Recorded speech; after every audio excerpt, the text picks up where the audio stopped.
up, YouTube? This is another episode of Sports News. I am your host, Kyle Alexander. Now, I did not plan on recording today, but this was just an emergency episode.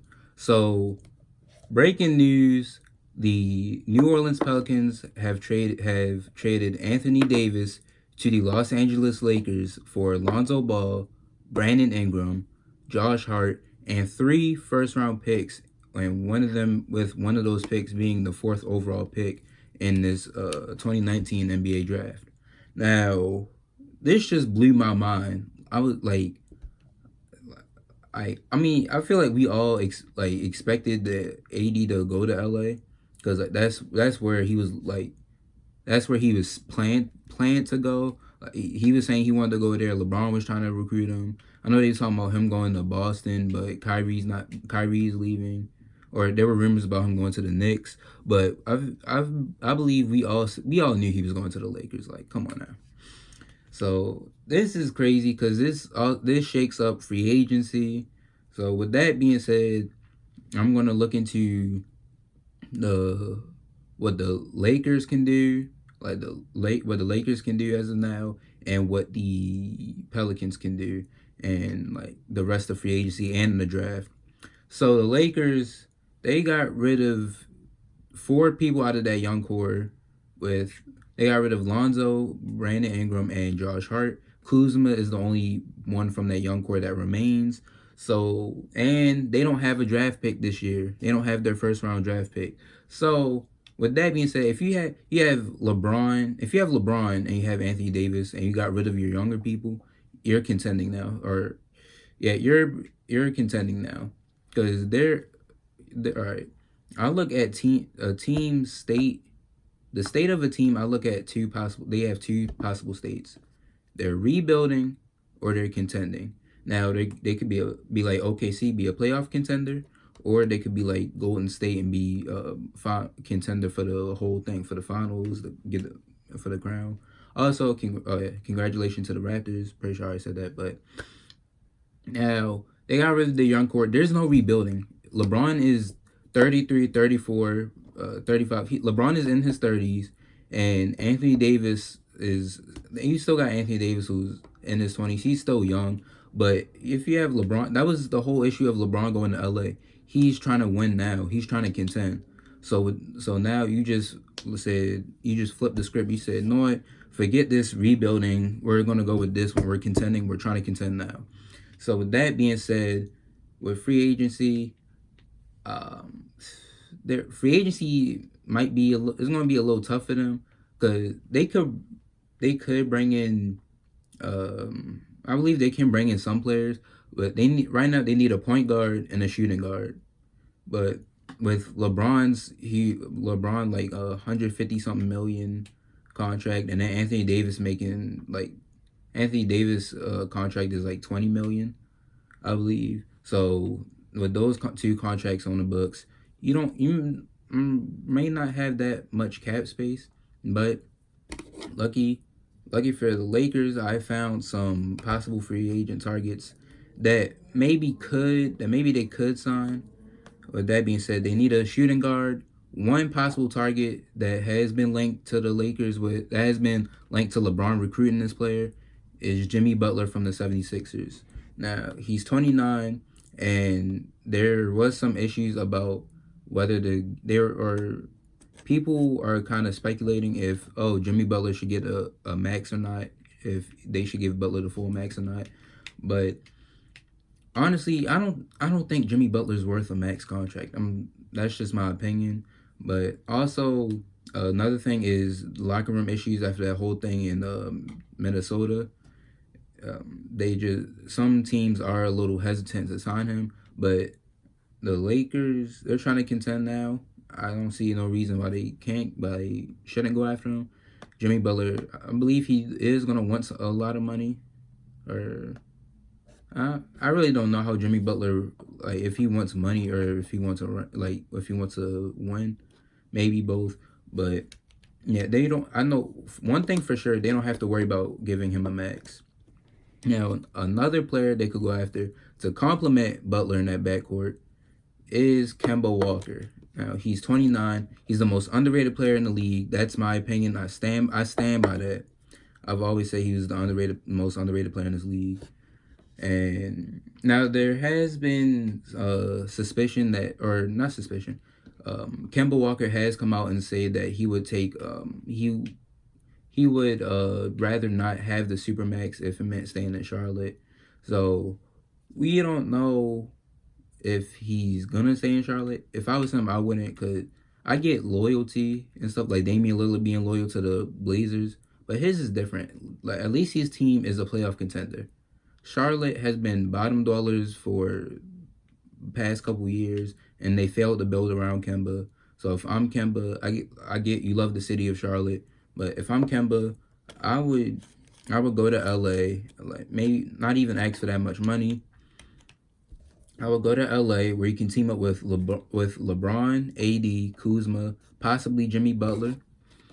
That could be a good team. Now, I know people were talking about Clay possibly going there, but with the finals injury, those two injuries in the finals have reshaped this entire offseason. So with KD getting rupturing his Achilles, I'm pretty sure he's gonna stay in Golden State, and Klay Thompson and he tore his ACL, so Klay Thompson is staying in Golden State.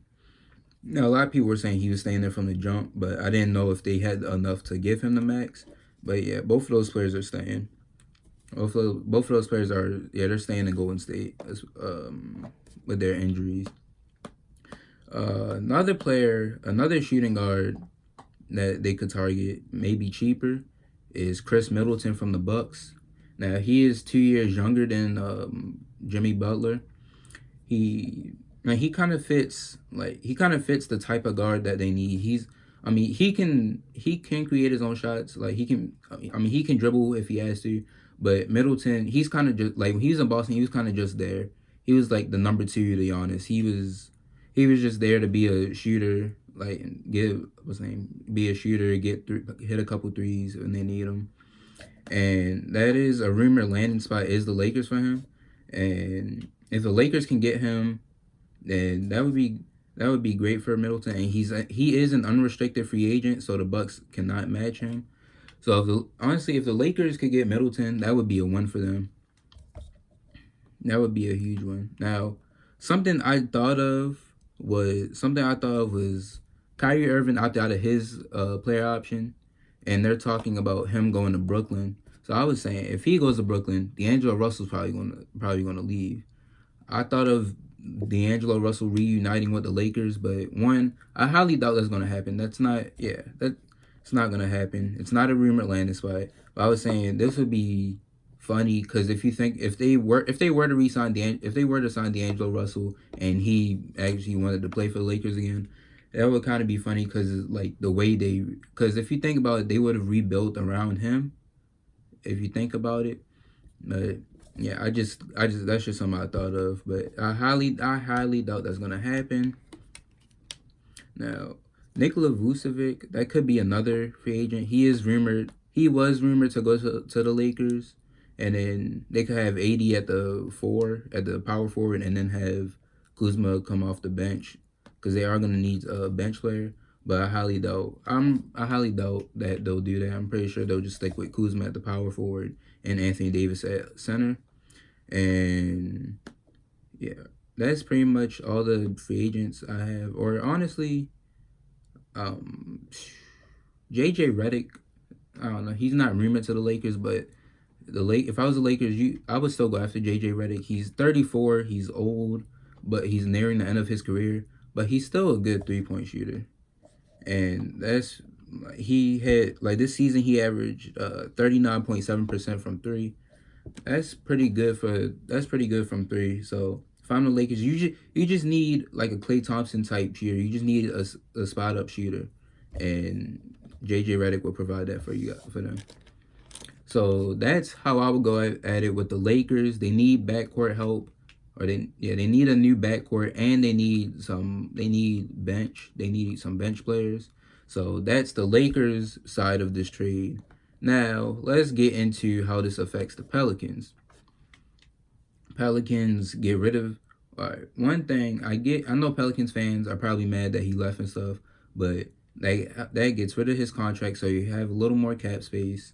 Then you're starting to rebuild now, or you Pelicans are in the rebuilding phase, and they just got Lonzo Ball. They have Drew Holiday, but Drew can play the 1 or 2. He's a combo guard, so I would run Lonzo, Holiday, Ingram, and then Zion is the power forward because they have the number 1 pick. So with the number 1 pick, they're getting Zion, and with the 4th pick, there's some speculation that I just kind of wondered about this because I'm like, they have the 4th pick, not the 3rd pick, and they're talking about how they could get Zion and RJ Barrett, but RJ Barrett's going to the Knicks now. So there have been a couple of players. Well, the first thing that came to mind was they're going to need a center because Anthony Davis played center last year, and who are they going to have at center? So I thought of a couple. They could sign some people in free agency. Maybe get a Vucevic, or maybe no mind, not Cousins. Maybe get a Brook Lopez as like a band-aid. But this is what I came up. This is my solution. I say with the 4th pick, they could draft a center. Or with the 4th pick, they could draft Cam Reddish and then have him or Ingram come off the bench, or do a small ball lineup and have Zion at center. I know that sounds weird, but I was watching something. They said Zion could possibly play center in the small ball lineups. Because like if you have lineups where Draymond played center a couple nights, then Zion could possibly play with his vertical and stuff. But yeah, maybe they could get Cam Reddish at 4 and have sign the center, and then have Reddish or Ingram come off the bench. But if they need a center, they could go after Jackson Hayes from Texas. He's 6'11", 220 pounds. And looking at the website, they're saying one of his strengths is he's an elite athlete with pogo sticks for legs. And he's a good rim runner who finishes well. Jackson Hayes is a good center. And he's a good shot blocker. And this would be a good pick. Maybe a bit of a reach, but if this is one of your needs, you could get him. Another player, CBS said this. I'm looking at their player rankings. Their center is, or one of the centers they have is Goga Betazzi, but I don't really know who that is. I was going to see if I could talk about him, but no, I don't know who that is. But all right, another player I was thinking of at 4 is kind of weird. It's kind of a maybe bit of a reach, but people still have him possibly going in the lottery. He sat out the whole year with an injury, and that player is Bobo from Oregon. Now Bobo, 7-footer, man is big. He has a nice what's the word, wingspan. The only knock on him is that he sat out the whole year. But we've seen that happen with players. Like we've seen that happen with Kyrie Irving, but we've also seen that with players like Michael Porter, who still hasn't played a minute in the NBA. But Bobo, if he's ready, if he's back from injury, if I'm the Pelicans, maybe get Bobo. That would be a good center to have, and that would be a good lineup. So you'll run Lonzo, Drew Holiday, Evan Ingram, Brandon Ingram, Zion Williamson, and Bobo. That would be a good lineup. Then have Julius Randle off the bench if they re-sign him. That's a good lineup. Then they got rid of Anthony Davis's contract, so they have a little more salary to go out and sign some bench players. That's how I'll go at it if I'm the Pelicans. That you have a nice young core with Drew. Thing is, Drew Holiday is gonna have to be the leader. I mean, Lonzo and Ingram, and Lonzo entering his 3rd year, Ingram entering his 4th year.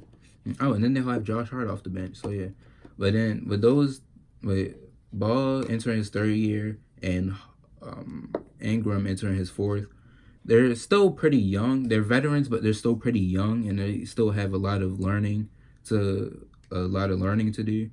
So I believe Drew Holiday is gonna have to be the veteran leader of that team. And Lonzo can learn some things from Holiday. And that's what I would do if I'm the Pelicans. And then you could go sign some players. Like you could sign Bojan Bogdanovic from the Pacers. He's 30. He's a good shooter. Maybe JJ Redick if you want to. Danny Green, 31, but he was pretty good in Toronto. But yeah, that's how I would go at it if I'm the Pelicans.